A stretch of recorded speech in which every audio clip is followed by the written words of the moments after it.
Hey, what's going on, guys? I figured I'd make a quick video update because I know I've been talking about cleaning up this garage for like the last 3 years at least.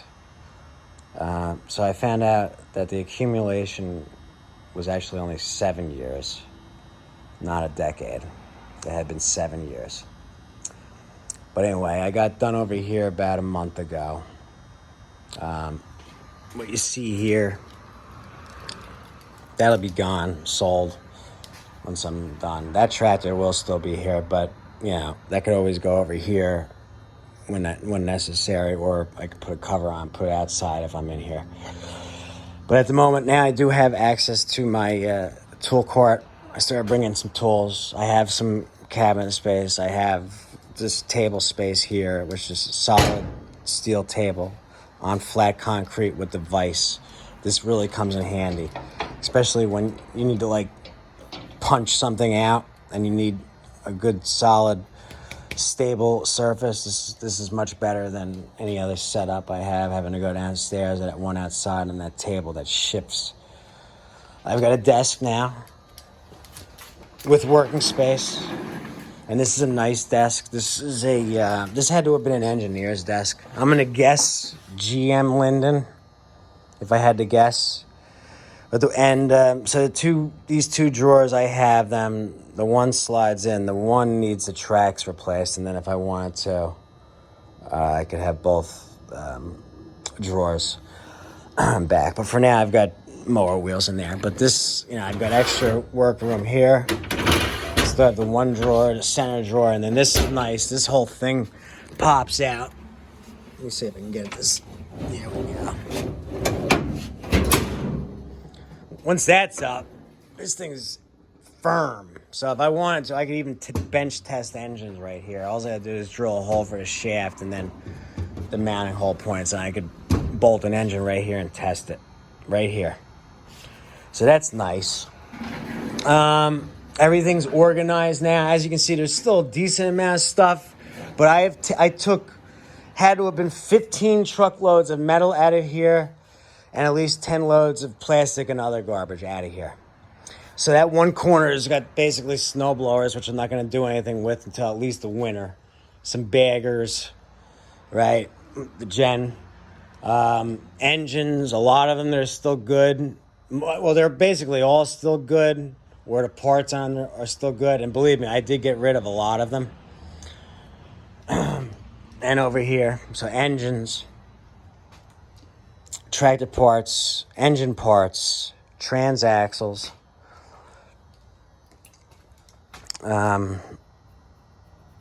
This one's interesting. This is a earlier Tecumseh. It's a 64, and it came off a moto. What they call those? Moto mower, but it would have been like a moto snow blower. So it has the earlier style recoil with that cup with the teeth, and then when the dog comes out, it grabs it. And the other side actually had a chain drive clutch. I pulled it off. I kept it, but now the shaft's on there. So, and I think I have a cover for the side. And that carburetor needs at least the bowl, the float, and the needle. But that's a rare one because 4.5, that's early. The one behind it's an HH50. That's heavy duty, horizontal, 5 horsepower. That's pretty rare too because, at that point, the 5s were the smaller ones. That one was a heavy duty. That like John Deere winter engine cleaned up with the cover. That's $300. I've got another John Deere hiding somewhere else. Those are about $300 engines. But I've got everything organized now. Okay, so I've got the bags over here, more engine parts here. I got some counter space here, some engine parts, but this is empty. A working clock again. Room to write what I need to have done or get in case I was to forget it. These lights, I replaced them. the original fluorescence went bad. Originally, first that one.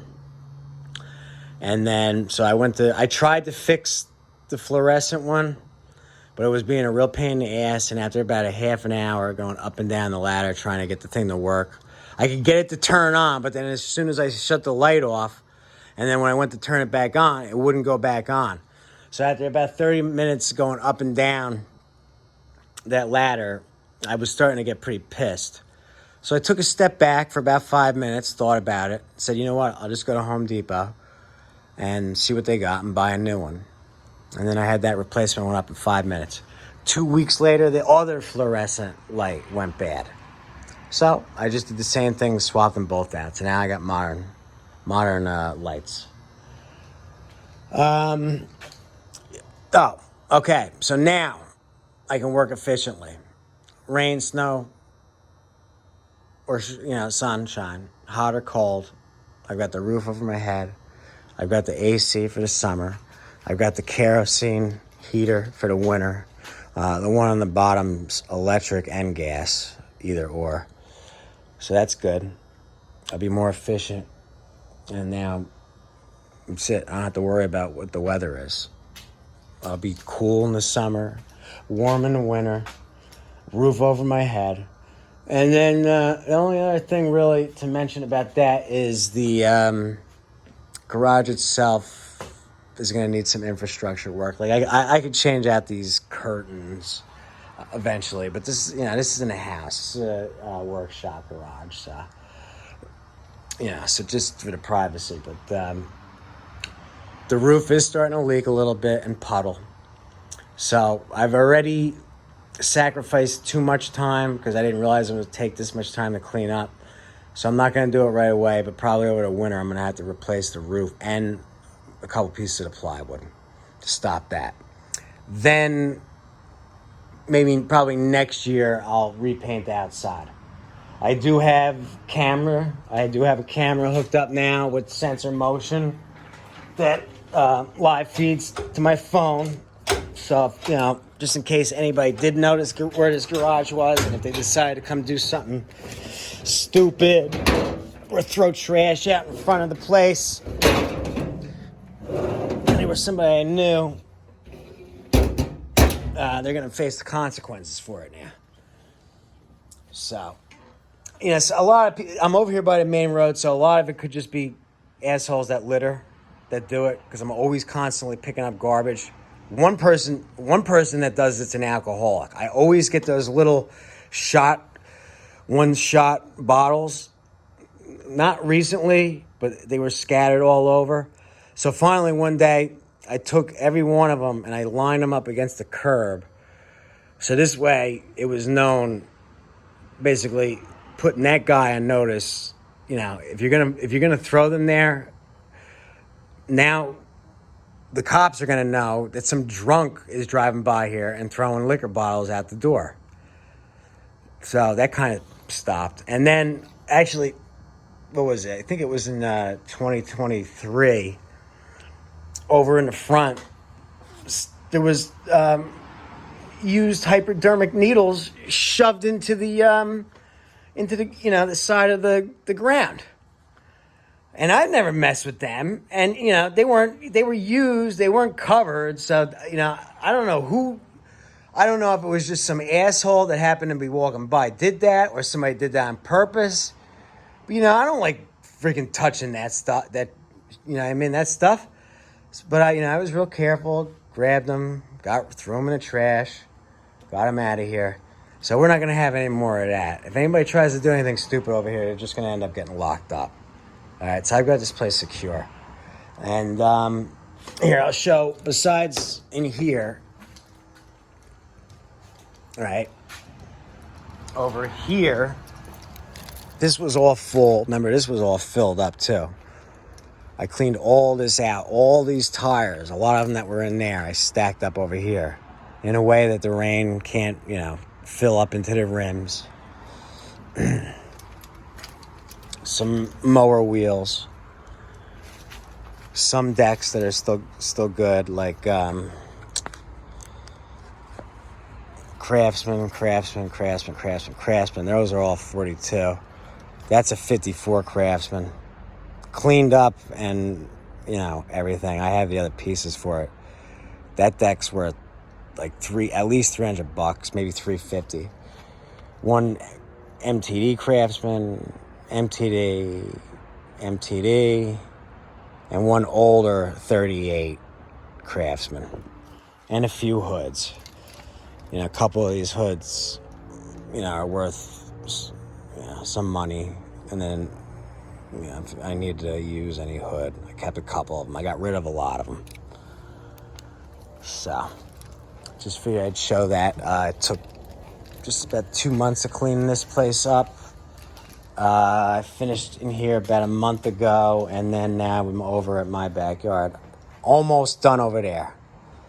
That was probably just as bad or worse than this cleanup because that was at least 10 years worth of stuff built up, and it was scattered more throughout. So, replaced the canopy, cleaned out the canopy, cleaned out all the bins, cleaned out anything that was laying around that I wasn't going to use. And I'm down to the shed, which isn't too bad, and a couple tool cabinets. And then one more pile, mostly aluminum, and then I'm done. And then I can move on to these machines. That should be at least an $800 tractor. This is a $200 Toro. $200 Troy-Bilt. $200 Craftsman MTD, whatever the heck it is. That one actually might be worth closer to $3. It's a Toro. It looks brand new, and the recyclers are like $600 now. So that one actually, being a self-propelled Toro, it looks brand new, might be $3. So 8, 11, 13, 15. A Manus tiller. Those are worth about $150, $200 used. Those are good. Weed whackers typically $100 a piece there. So, and then I have one John Deere at the house.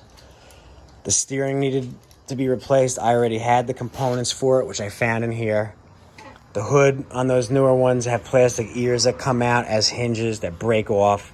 I got that.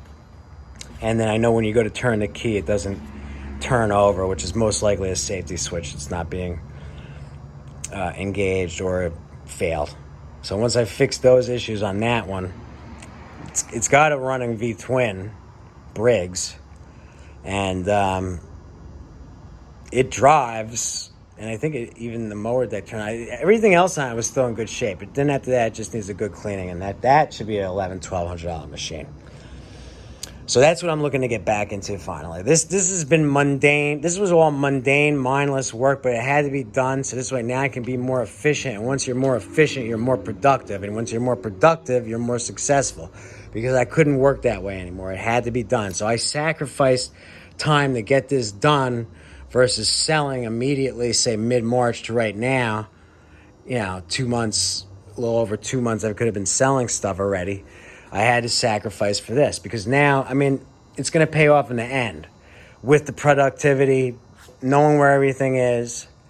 And in the winter, I can do some engines. I can finally get a ton of stuff ready for next year's spring sprint when the grass, gets long out of nowhere and everybody's looking for mowers.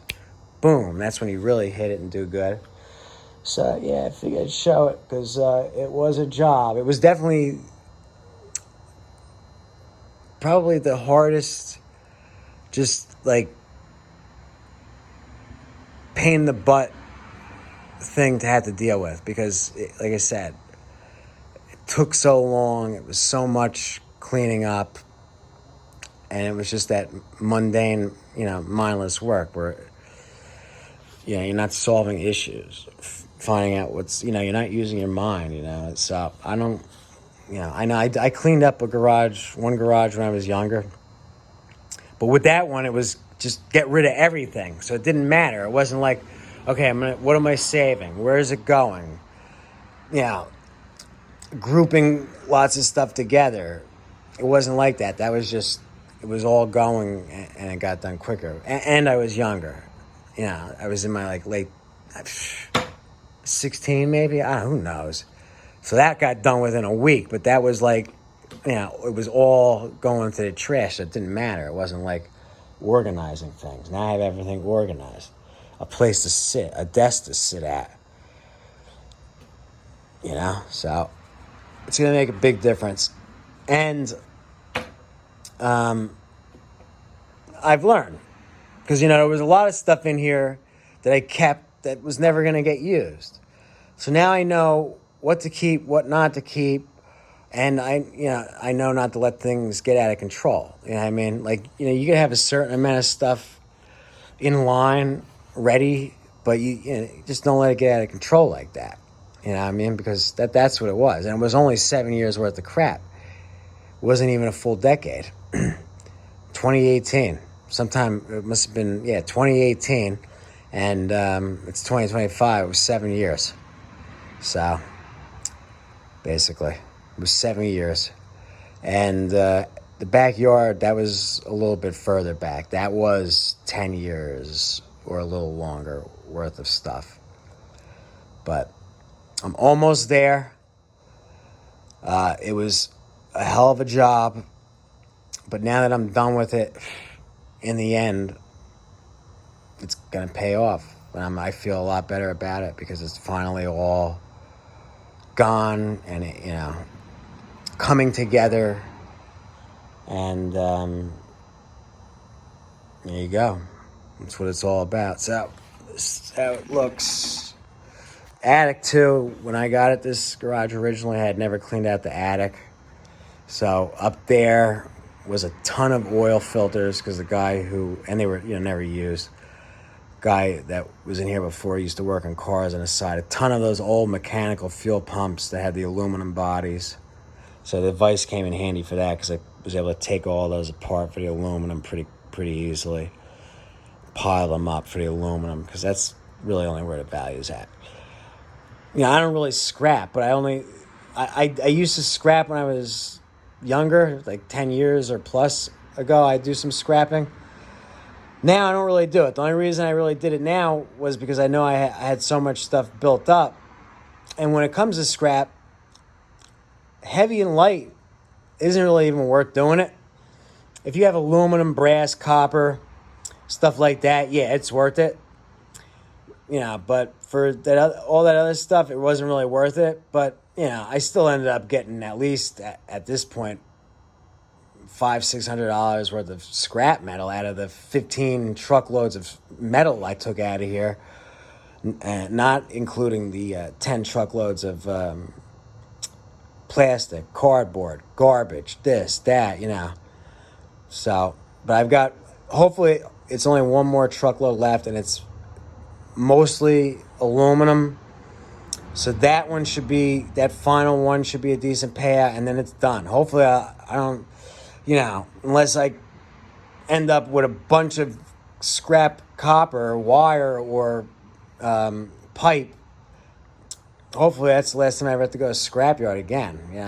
It's just, I see the, people that do it on the regular or whatever. No way, man.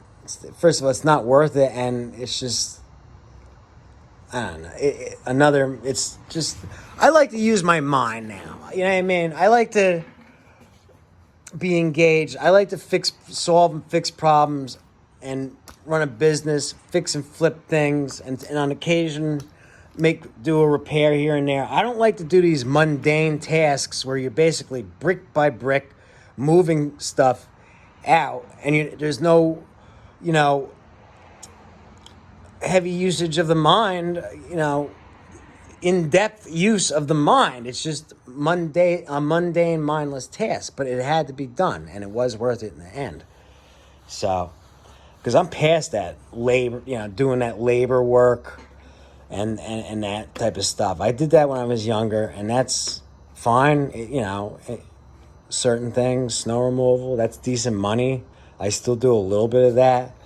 But that's not, what I mean? I'm the guy behind the scenes keeping the machinery running because I'm the one that can spot the problem and solve the issue. So from that standpoint, And I'm not like I'm not knocking people that do that type of work. It's good work. It's hard work. It pays decent. I'm just saying I'm the guy when the thing breaks down and needs to be fixed is the one that knows how to do that. And that's really bigger money because, without the machine, they're not making their money. So they need to have somebody who knows how to fix the machine so they can go back out and make their money. Because without the machine, they're not doing anything.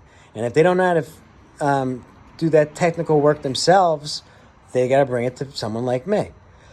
So that's why a lot of times I say when I was younger, because, they renovated my high school and it was done the year I went in. They tore out all the technical training courses. If they had left them, I would have definitely been an engineer at some company by now, for sure. No doubt about it, 110%. Because engineers are problem solvers, okay? Yeah, a lot of them know that complex math and all that other stuff. But at the end of the day, engineers work to make things better. And of course, you see a lot of stuff that's poorly engineered that doesn't work great. But yeah, mechanical engineering, I would have definitely been at some company for sure. Designing, improving, and making things function. That's what I love to do. I love it. You know what I mean? And I would have definitely done it. And even civil engineering, bridge building, or like watching how the Hoover Dam was built. That stuff gets it gets my juices flowing. It gets my mind into it. I like seeing that type of stuff. How do they went about planning it? The ways that they built it. The different systems that they came up with to solve the problem, to build it, and then just. Yeah, I don't know. I'm into that type of stuff. Like, for instance, if I was to have joined the military, I would have been one of them civil engineers. Like somebody like if a bridge got blown up, we would have been the ones, putting up a new temporary bridge. Or if some piece of equipment broke down, I'd be the one fixing it. So I wouldn't be at the front line or on a tank or behind a machine gun. I'd be the guy fixing the stuff when it malfunctioned or, needed to be rebuilt. That's where my strengths are. So, but it's okay. I did some occupations, and finally went out on my own, and I had some pretty successful years. And the only thing, like I said, I had to sacrifice a couple years out of this one to get this done. But now, going forward, I'm going to be even more successful than ever before. Because now, there's no roadblock. So I just wanted to share that because it's finally all cleaned up. And I've got room in here now. So I guess when I'm done over there, I'll just, I might share that too. Over there, how that is as well. I'm sure if I don't share it, it'll show up in the video how clean everything is over there as well. All right, so on the next video, when I finally get time to it, it'll be pulling that motor, replacing the gaskets, fixing up the carb. And then I have a cover with a recoil. So I'll have rope start and electric start. I figured since that's my machine, I might as well add that feature to it because that was over at my house. So I figured put the rope start on there. This way, if I don't have a battery or I steal the battery, if I forget my jump pack, I can still pull it with the cord and start it, which is nice. Something these newer ones you can't do. They don't make machines, tractors of any kind now that had the accessory rope start backup and electric start. You can't find that anymore. But on some of the older ones they did, which is nice. So that's going to have backup rope start. I'm going to put that on too. Yeah, just sweeten the pot a little bit. All right. All right, guys. Thanks for watching. And I'll see you soon. Later.